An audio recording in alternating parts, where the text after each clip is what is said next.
ازيكم متابعينا في كل مكان، يا رب دايما تكونوا بخير. الفيديو ده بخصوص رونيتا حجازي وهاتريكانو. طبعا اللي بيتابعني او المشترك عندي بخصوص الاخبار ما يكملش الفيديو، لان هو الفيديو ده بيستهدف رونيتا حجازي وهاتريكانو والجمهور بتاعهم مش اكتر.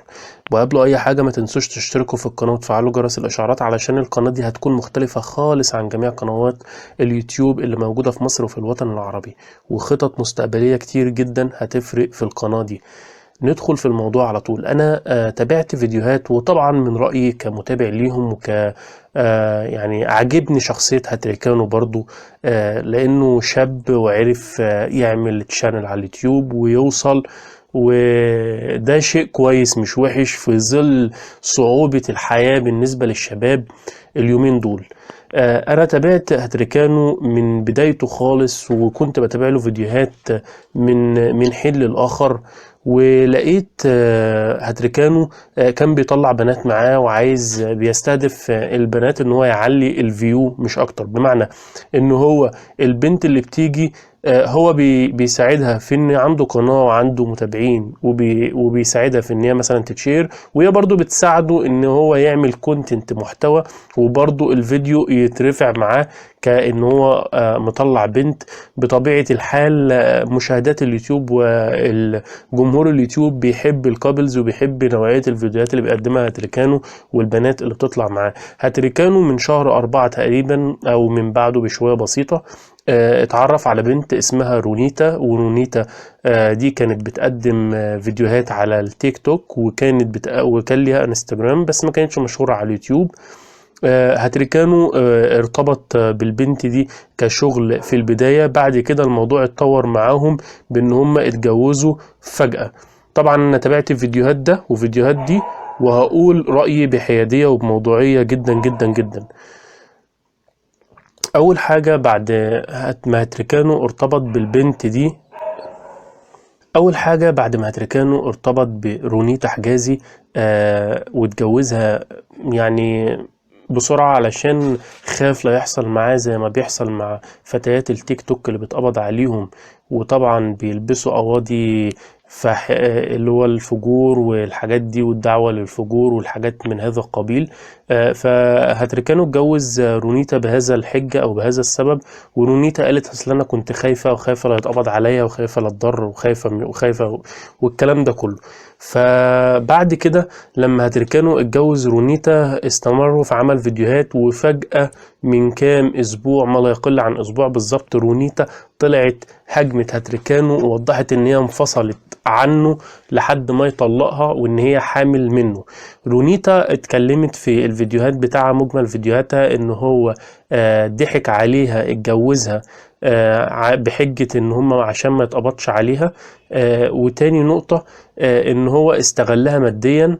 وتالت نقطة ان هو استغلها عشان المشاهدات. هو مبدئيا ارتباط هاتريكانو برونيتا طبعا ده ساعده على ان هو يستمر في عمل المشاهدات.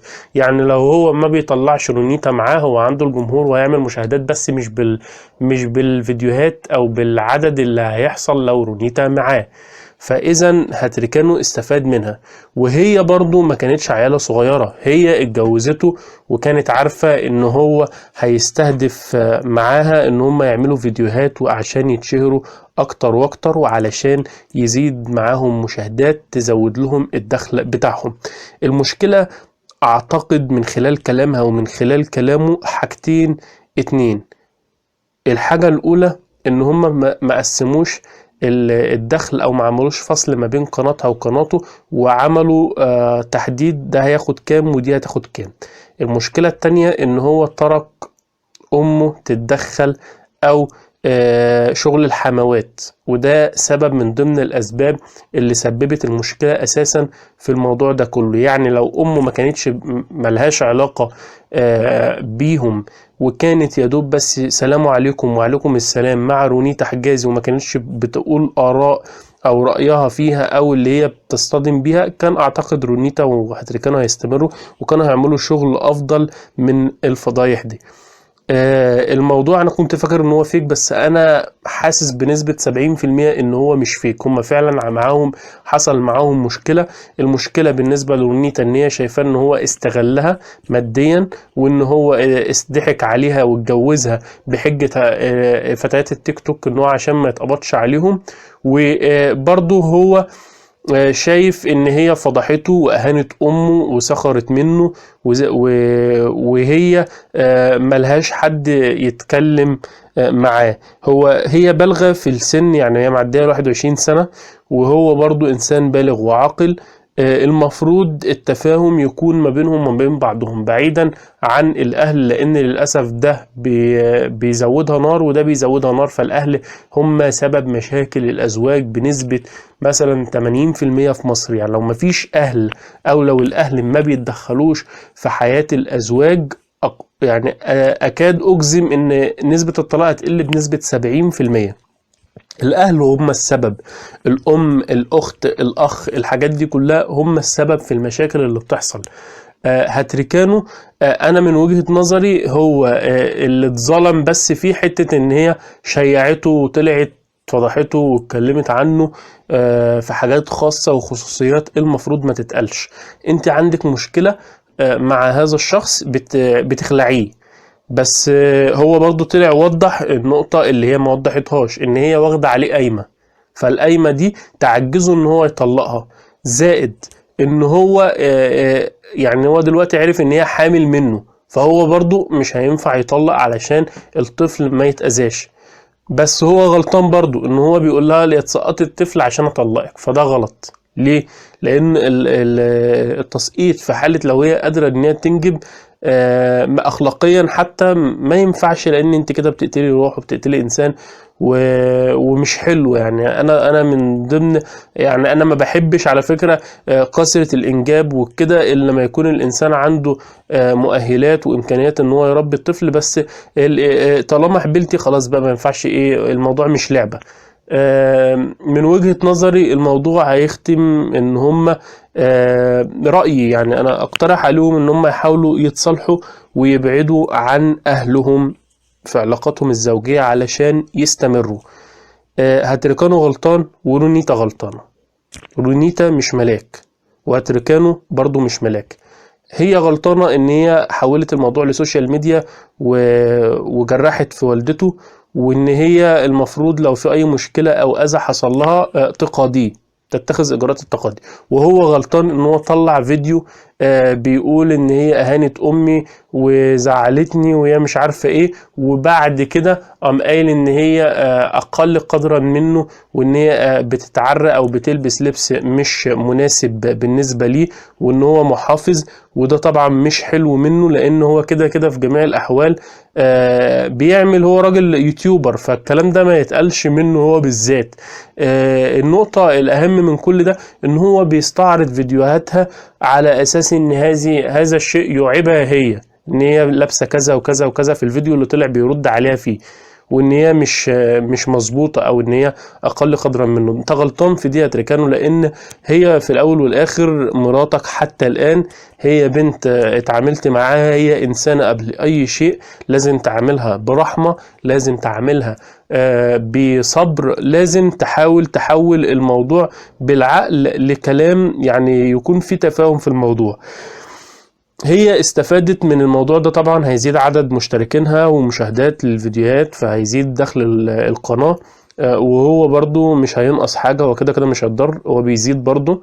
بس هي استفادت اكتر من اللي عملته دوت بالنسبة لليوتيوب. وانتوا حتى لو كنتوا عاملين الموضوع ده فيك، وما اعتقدش ان هو فيك طالما دخل الغلط في الام وكده، ان انتوا يعني كنتوا ممكن لو انتوا كابلز مع بعض وعملتوا شغل مع بعض، اعتقد كنتوا توصلوا اكتر. حكم من الناس بتوع اليوتيوب والجمهور والتعليقات والكلام ده كله، حاولوا اتفهموا. يعني طالما في طفل حاولوا اتفهموا ووصلوا لبعض، انتوا الاتنين غلطانين. وانت لازم تبعد والدتك، وهي لازم تبعد والدتها عن التدخل في شؤونكم. شؤونكم دي حاجة خاصة بيكم، والله لو انتوا عملتوا شغل مع بعض والله هتعدوا. النقطة بقى اللي انت بتقول انا اللي وصلتها، هي لا، هي ساعدتك وانت ساعدتها. انت ساعدتها في حاجة وهي برضو ساعدتك في حاجة.